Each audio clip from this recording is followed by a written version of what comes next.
Welcome to our channel law Kaksha student. आज की video में हम डिस्कस करने जा रहे हैं एविडेंस एक्ट 1872 में सेक्शन नंबर 10। स्टार्ट करते हैं। थिंग्स सेड और done by the conspirator in reference to common design. अब सेक्शन 10 की हेडिंग क्या कहती है? जो भी चीज कही गई है या करी गई है किसके द्वारा?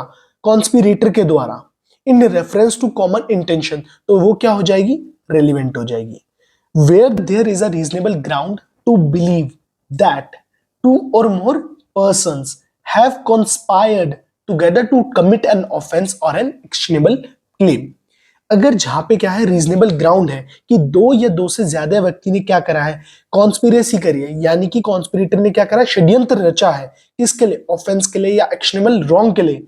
एनीथिंग सेड, डन और written by any of such persons in reference to their common intention. अगर देखा जाए अभी तक जो हमने रीड आउट करा, वहां से हम क्या समझ पा रहे हैं कि अगर कहीं पे भी रीजनेबल ग्राउंड है जहां पे दो और दो से ज्यादा व्यक्ति ने क्या करा है, कॉन्स्पिरेसी करी है, यानी कि षड्यंत्र रचा है, जो भी उन्होंने कहा है, किया है, लिखा है, in reference to their common intention, वो क्या हो जाएगा? रेलिवेंट हो जाएगा। दो या दो से ज्यादा व्यक्ति ने कॉन्स्पिरेसी यानी कि षड्यंत्र रचा है, किसके लिए? ऑफेंस के लिए या एक्शनेबल रॉन्ग के लिए। जो भी कुछ कहा गया उनमें से, यानी कि लेट्स सपोज 3 व्यक्ति थे, उन्होंने क्या करी है? कॉन्स्पिरेसी करी है किसी को मारने के लिए। तो तीनों में से किसी भी व्यक्ति का एक्ट, यानी कि उसने कुछ कहा है, ए ने कुछ कहा है, बी ने कुछ कहा है, सी ने कुछ कहा है, या उन्होंने कुछ करा है, एक्ट करा है, या उन्होंने कुछ लिखा है, in reference to their common intention after the time when such intention was first entertained by any of them। यानी कि ए बी सी में से किसी ने भी कॉमन इंटेंशन को फर्स्ट टाइम एंटरटेन करने के बाद कोई भी उनमें से किसी ने भी कुछ किया है, कहा है, करा है, तो वो क्या हो जाएगा? रेलिवेंट हो जाएगा। इज रेलिवेंट फैक्ट किसके अगेंस्ट में? As against each of the person believe to be so conspiring as well as for the purpose of proving the existence of conspiracy as for the purpose of showing that any such person was a party to it। यानी कि जो भी कंस्पिरेटर्स ने कहा है, करा है, लिखा गया है, वो क्या हो जाएगा? रेलिवेंट फैक्ट हो जाएगा। किसके अगेंस्ट में हो जाएगा? उन सबके अगेंस्ट में हो जाएगा। यानी कि ए बी सी। अब सी कहता है मैं कंस्पिरेटर नहीं हूं, तो कोई भी फैक्ट ए के द्वारा, बी के द्वारा करा गया होगा या कुछ भी लिखा गया होगा, किसके लिए रेलिवेंट फैक्ट हो जाएगा? अगेंस्ट सी के लिए, कि सी भी क्या है? पार्टी है उस कॉन्स्पिरेसी की। Clear?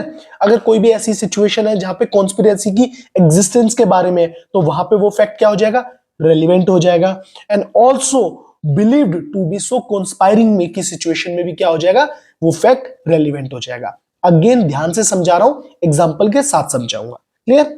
Where there is a reasonable ground to believe that two or more persons have conspired together to commit an offense or an actionable claim। यहां तक क्या समझ आया?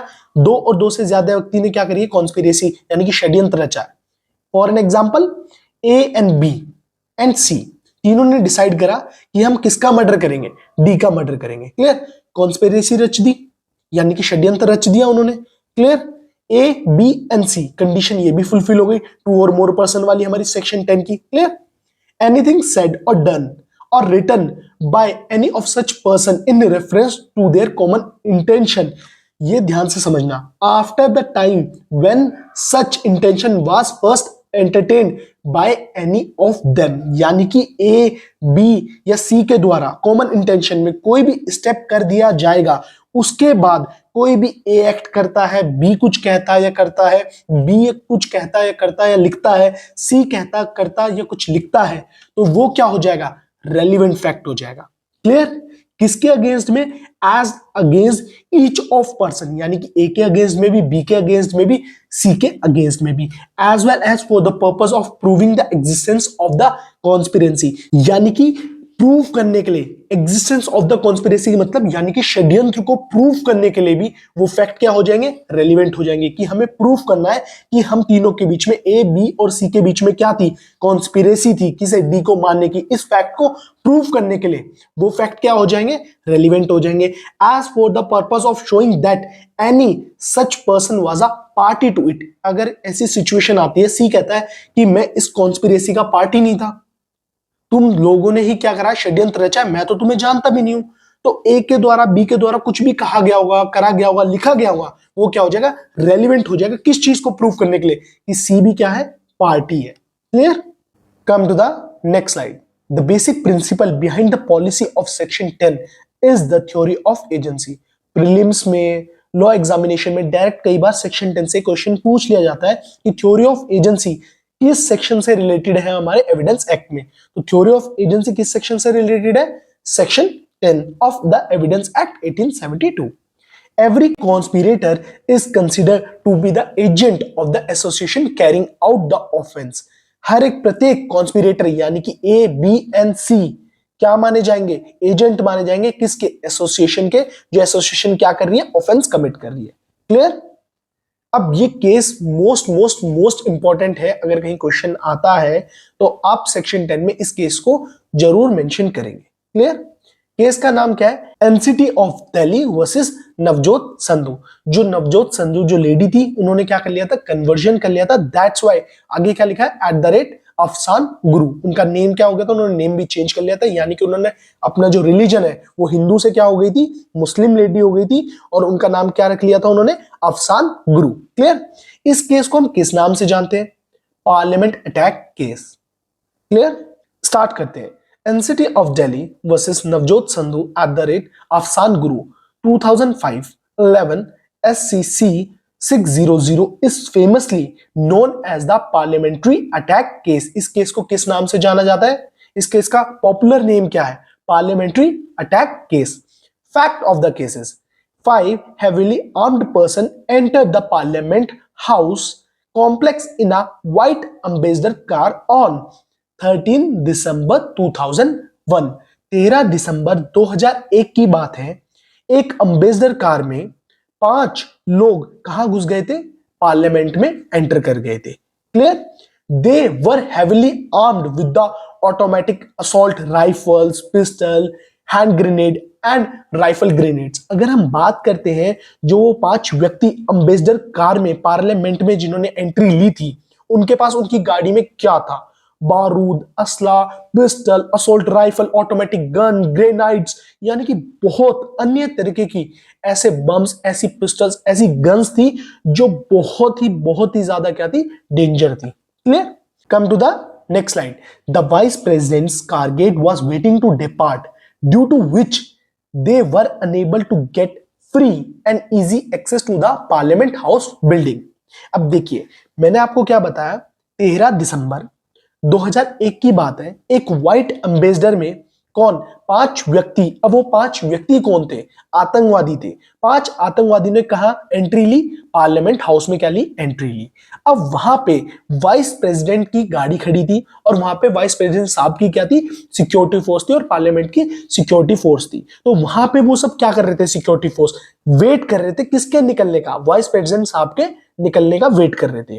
तो इसी वजह से जो अम्बेसडर कार थी उन्हें फ्री एक्सेस नहीं मिल पाया, कहां पे जाने का, पार्लियामेंट हाउस की बिल्डिंग पे जाने का।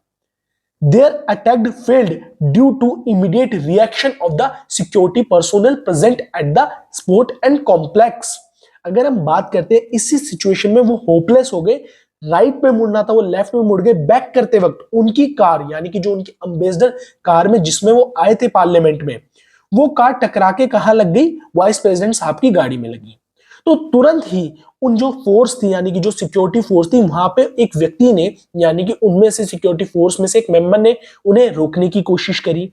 इसी सिचुएशन में वो होपलेस हो गए। देयर वाज अ फायर से gun battle lasting for nearly 30 minute. और आतंकवादियों के बीच में और सिक्योरिटी फोर्स और पुलिस फोर्स के बीच में लगभग 30 मिनट की गंभीर गोलीबारी हुई। As mentioned earlier, 9 person including 8 security person and 1 gardener lost their life। और उनमें से जब गोलीबारी के दौरान 9 व्यक्तियों की जान गई, और 9 व्यक्तियों में तो 8 तो कौन थे, सिक्योरिटी फोर्स से थे, और एक कौन था, गार्डनर था। In the attack and 16 person including 13 security personnel received injury। The 5 assailants were killed। Attack के दौरान 16 व्यक्ति क्या हुए, इंजरी हुई उन्हें, यानी कि बहुत ज्यादा वो क्या थे, इंजर्ड हुए 16 व्यक्ति। और 16 में से जो 13 व्यक्ति कौन थे, जो सिक्योरिटी फोर्स के थे।